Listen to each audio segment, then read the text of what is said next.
How to fix the DirectX runtime error. Hello, this is Atticus and welcome back to another tutorial video. In today's video, I'll teach you guys how you can fix the following components are required to run this program error on your device.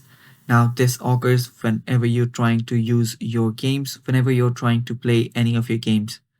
So to fix this problem, what you'll need to do is first head over to services.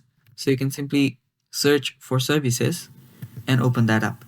After you search for services, you will see a lot of options. Now all of these are arranged in the ascending order, in the alphabetical order. So if you scroll down, you should find an option called virtual disk. Now it's right around here.